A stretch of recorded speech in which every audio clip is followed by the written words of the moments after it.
शिवाय। ओम नमः शिवाय। ओम नमो भगवते वासुदेवाय। ओम देवकी सुत गोविंद वासुदेव जगतपति देहि में तनियम कृष्ण त्वाम अहम शरणम गतः। अथ श्रीमद् वाल्मीकि रामायण प्रथम खंड द्वितीय सोपान अयोध्या कांड त्रयोदशः सर्गः। राजा का विलाप और कैकेयी से अनुनय विनय। ओम नमः शिवाय। ओम नमः शिवाय। ओम नमः शिवाय। ओम नमो भगवते वासुदेवाय। ओम देवकी सुत गोविंद वासुदेव जगतपति देहि में तनियम कृष्ण त्वाम अहम शरणम गतः। ओम नमः शिवाय। अतदरहं महाराजो शयानो मतथोचितम् अयातिमिव पुण्यान्ते देवलोकात् परिच्युतम्। अनर्थ रूपा सिद्धार्था ह्याभीता भयदर्शिनी अपुनराकारयामासो तमेव वरमंगना। त्वं कथसे महाराज सत्यवादी दृढ़व्रतः मम चेदं वरं कस्माद् विधारयितुमिच्छति। एवमुक्तस्तु कैकेय्या राजा दशरथस्तदा प्रत्युवाच ततः क्रुद्धो मुहूर्तं विहुवलन्निव। मृते मयि गते रामे वनं मनुज पुंगवे हन्तानार्थे ममामित्रे सकामा सुखिनी भव। ओम नमः शिवाय। स्वर्गेऽपि खलु रामस्य कुशलं दैवहेतरं प्रत्यादेशाद्भिहितं धारयिष्ये कथं बत। कैकेय्या प्रियकामेन रामः प्रव्राजितो वनं यदि सत्यं ब्रवीम्येतत् तद सत्यं भविष्यति। अपुत्रेण मया पुत्रः श्रमेण महता महान् रामो लब्धो महातेजसा कथं त्यज्यते मया। शूरश्च कृतविद्यश्च जितक्रोधा क्षमापरः कथं कमलपत्राक्षो मया रामो विवास्यते। ओम नमः शिवाय। ओम नमः शिवाय। कथमिन्दीवरश्यामं दीर्घबाहुं महाबलम् अभिराममहं रामं स्थापयिष्यामि दण्डकान्। सुखानामुचितस्यैव दुःखैरनुचितस्य च सुखानामुचितस्यैव दुःखैरनुचितस्य च दुःखं नामानुपश्येयं कथं रामस्य धीमतः।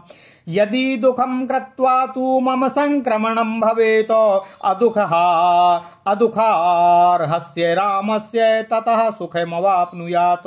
नृशंसे पाप संकल्पे रामं सत्यपराक्रमं किं विप्रियेण कैकेयी प्रियं योजयसे मम। अकीर्तिरेलुता लोके ध्रुवं परिभविष्यति तथा विलपतस्तस्य परिभ्रमित चेतसः। अस्तमभ्यागमत सूर्यो रजनी चाभ्यवर्तत सा त्रियामा तदार्तस्य चन्द्रमण्डलमण्डिता। राज्ञो विलपमानस्य नाभ्यभासत सर्वरी सदैवोष्णं विनिश्वस्य वृद्ध्यो दशरथो नृपः। विलालापार्थ वद दुःखं गगनशक्तलोचनः न प्रभातं त्वयेच्छामि निशे नक्षत्रभूषिते।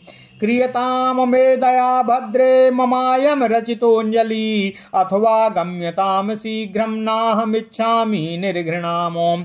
नृशंसां कैकेयीं द्रष्टुं यत्कृते व्यसनं मम एवमुक्त्वा ततो राजा कैकेयीं संयताञ्जलिः। प्रसादायामास पुनः कैकेयी राजधर्मवितो साधुव्रत्यस्य दीनस्य त्वद्गतस्य गतायुधा। साधुव्रत्यस्य दीनस्य त्वद्गतस्य गतायुषः। प्रसादः क्रियताम भद्रे देवी राज्ञो विशेषतः शून्येन खलु शुश्रोणि मयेदं समुदाहृतं। कुरु साधु प्रसादं मे बाले सहृदया ह्यसि प्रसीद देवी रामो मे तद्वत्तं राज्यमव्ययम्। लभतामसितापाङ्गे यशः परं वाप्स्यसि मम रामस्य लोकस्य गुरुणाम भरतस्य च। प्रियमेतद् शुश्रोणि कुरुचारो मुखे क्षणे। ओम नमः शिवाय। विशोध्य भावास्य हि द्रष्टुभावा दीनास्य ताम्राश्रुकुलस्य राज्ञः। श्रुत्वा विचित्रं करुणं विलापं भर्तुर्नृशंसा चचकार वाक्यम् ततः स राजा पुनरेव मूर्छितः प्रियां तुष्टां प्रतिकूलभाषिणीं समीक्ष्य पुत्रास्य विवासनं प्रति क्षितो विसंज्ञो निपपात दुःखितः इति वैराग्यो व्यथितास्य सा निशा जगाम घोरं स्वसुतो मनस्विनः विबोध्यमाना प्रतिबोधनं तदा निवारयामास सह राज सत्तमः। ओम नमः शिवाय, ओम नमः शिवाय, ओम नमः शिवाय। ओम नमो भगवते वासुदेवाय। ओम देवकी सुत गोविंद वासुदेव जगतपते देहि में तनियम कृष्ण त्वाम अहम शरणम गतः। अथ श्रीमद् वाल्मीकि रामायण प्रथम खंड द्वितीय सोपान अयोध्या कांड त्रयोदशः सर्गः 13वां सर्ग राजा का विलाप और कैकेयी से बार बार अनुनय विनय करना। ओम नमः शिवाय, ओम नमः शिवाय, ओम नमः शिवाय। कैकेयी के कोप भवन में जाने के उपरांत राजा दशरथ ने उनके महल में जाकर कैकेयी से बार बार भरत का अब राज्याभिषेक ना कराते हुए राम का ही राज्याभिषेक कराना और ना मानने पर भरत का राज्याभिषेक कराने तथा राम को वन गमन ना करने देने के लिए बार बार कैकेयी से अनुनय विनय कर रहे थे।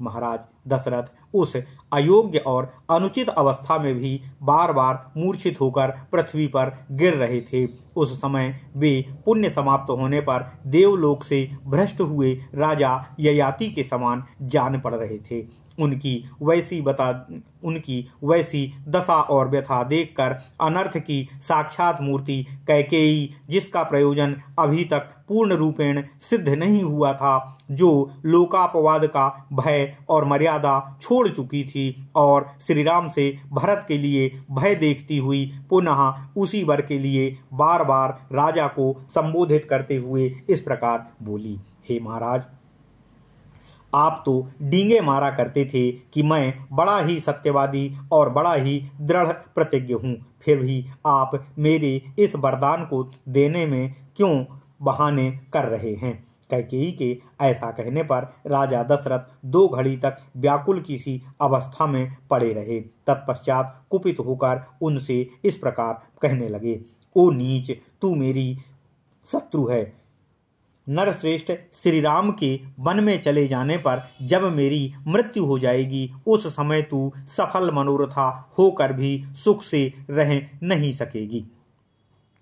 हाय, स्वर्ग में भी जब देवता मुझसे श्री राम का कुशल समाचार पूछेंगे, उस समय मैं उन्हें क्या उत्तर दूंगा। यदि कहूं कि उन्हें वन में भेज दिया, तो उसके बाद वे लोग जो मेरे प्रति धिक्कार पूर्वक बात कहेंगे, उसे मैं कैसे सहन कर सकूंगा। इसके लिए मुझे बहुत खेद हो रहा है। कैकेयी का प्रिय करने की इच्छा से उसके द्वारा मांगे हुए वरदान के अनुसार मैंने श्री राम को वन में भेज दिया है। यदि मैं वहां स्वर्ग में लोगों से ऐसा कहूँगा और इसे सत्य बताऊं, तो मेरी वह पहली बात असत्य हो जाएगी जिसके द्वारा मैंने राम को राज्य देने का आश्वासन और वचन दिया है। मैं पहले पुत्रहीन था, फिर महान परिश्रम करके मैंने जिन महातेजस्वी महापुरुष श्री राम को पुत्र रूप में प्राप्त किया है, उनका मेरे द्वारा त्याग कैसे किया जा सकता है। ऐसा मैं कैसे सहन कर सकूंगा। जो सूरवीर, विद्वान, क्रोध को जीतने वाले और क्षमा परायण राम हैं, उन कमल नयन श्री राम को मैं देश निकाला कैसे दे सकता हूँ। जिनकी अंग कांति नील कमल के समान श्याम हैं, जिनकी भुजाएं विशाल और महान बलवान हैं, उन नयनाभिराम श्री राम को मैं दंडक वन में कैसे भेज सकूंगा। जो सदा सुख भोगने के योग्य हैं, कदापि दुख भोगने के योग्य नहीं हैं, उन बुद्धिमान श्री राम को दुख उठाते हुए मैं कैसे देख सकता हूँ। जो दुख भोगने के योग्य नहीं हैं, उन श्री राम को वह वनवास का दुख दिए बिना ही यदि मैं इस संसार से विदा हो जाता, तो यह मेरे लिए सबसे बड़ा सुख होता। ओ पापपूर्ण विचार रखने वाली पाषाण हृदया कैकेयी, सत्य पराक्रमी श्री राम मुझे बहुत ही अधिक प्रिय हैं। तू मुझसे उनका विछोह क्यों करा रही है? अरे ऐसा करने से निश्चय ही संसार में तेरी वह अपकीर्ति फैलेगी जिसकी कहीं कोई उपमा और तुलना नहीं होगी। इस प्रकार विलाप करते करते राजा दशरथ का चित्त अत्यंत व्याकुल हो उठा। इतने में ही सूर्यदेव अस्ताचल की ओर चले गए और प्रदोष काल आ पहुंचा। वह 3 पहरों वाली रात यद्यपि चंद्रमंडल की चारु चंद्रिका से आलोकित हो रही थी, तो भी उस समय आर्त होकर विलाप करते हुए राजा दशरथ के लिए प्रकाश या उल्लास नहीं दे पा रही थी। बूढ़े राजा दशरथ निरंतर गरम उच्छ्वास लेते हुए आकाश की ओर दृष्टि लगाए हुए आर्त की भांति दुखपूर्ण विलाप कर रहे थे। नक्षत्र मालाओं से अलंकृत कल्याणमयी रात्रि देवी, मैं नहीं चाहता कि तुम्हारे द्वारा प्रभात काल लाया जाए। मुझ पर दया करो और मैं तुम्हारे सामने हाथ जोड़कर तुमसे विनय कर रहा हूँ कि तुम निरंतर रात्रि के रूप में ही अवस्थित रहो अथवा शीघ्र बीत जाओ, क्योंकि जिसके कारण मुझे भारी संकट प्राप्त हुआ है वह निर्दय और क्रूर कैकेयी को मैं अब देखना नहीं चाहता हूँ। कैकेयी से ऐसा कहकर राजा धर्म के ज्ञाता राजा दशरथ ने पुनः हाथ जोड़कर कैकेयी को मनाने का भरसक प्रयत्न करने की चेष्टा पुनः आरंभ कर दी। हे कल्याणमयी देवी, जो सदाचारी, दीन, तेरे आश्रित और गतायु अर्थात मरणासन्न और विशेषतः राजा है, ऐसे मुझे दशरथ पर कृपण अवस्था में, वृद्धावस्था में दया करो और मुझे इतना असहनीय दुख और कष्ट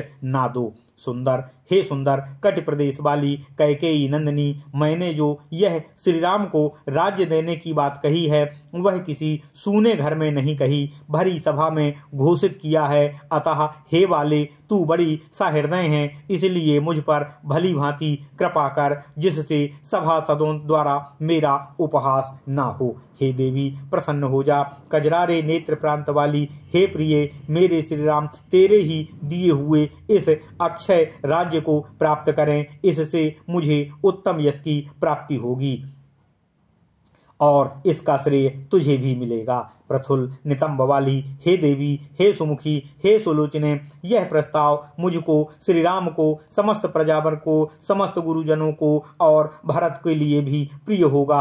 अतः इसे पूर्ण करने में मुझे तुम अपना सहयोग दो, मुझ पर दया करो। राजा के हृदय का भाव अत्यंत शुद्ध और नम्र था। उनके आंसू भरे नेत्र लाल हो गए थे और वे दीन भाव से विचित्र करुणाजनक विलाप कर रहे थे, किंतु उनमें दूषित विचार रखने वाली निष्ठुर कैकेयी ने पति के उस विलाप को भी सुनकर भी उनकी आज्ञा का पालन नहीं किया और लगातार उनका तिरस्कार और निरादरपूर्ण वचन उनसे कहती रही। इसी अनुनय विनय के बाद भी जब प्रिया कैकेयी किसी तरह संतुष्ट ना हो सकी और बारंबार प्रतिकूल बात ही मुंह से निकालती रही, तब पुत्र के वनवास की बात सोचकर राजा पुनः दुख के मारे मूर्छित हो गए और सुध बुध खोकर पृथ्वी पर गिर पड़े। इस प्रकार व्यथित होकर भयंकर उच्छ्वास लेते हुए मनस्वी राजा दशरथ की वह रात धीरे धीरे बीत गई। प्रातःकाल राजा को जगाने के लिए मनोहर वाद्यों के साथ मंगल गान होने लगा, परंतु उन राजा शिरोमणि ने तत्काल मनाही भेजकर वह सब बंद करवा दिया। ओम नमः शिवाय। इत्यार्षे श्रीमद् रामायणे वाल्मीकिये आदि काव्ये अयोध्या कांडे त्रयोदशः सर्गः। इस प्रकार श्री वाल्मीकि निर्मित आर्ष रामायण आदि काव्य के अयोध्या कांड में 13वां सर्ग पूर्ण हुआ। ओम नमः शिवाय, ओम नमः शिवाय, ओम नमः शिवाय।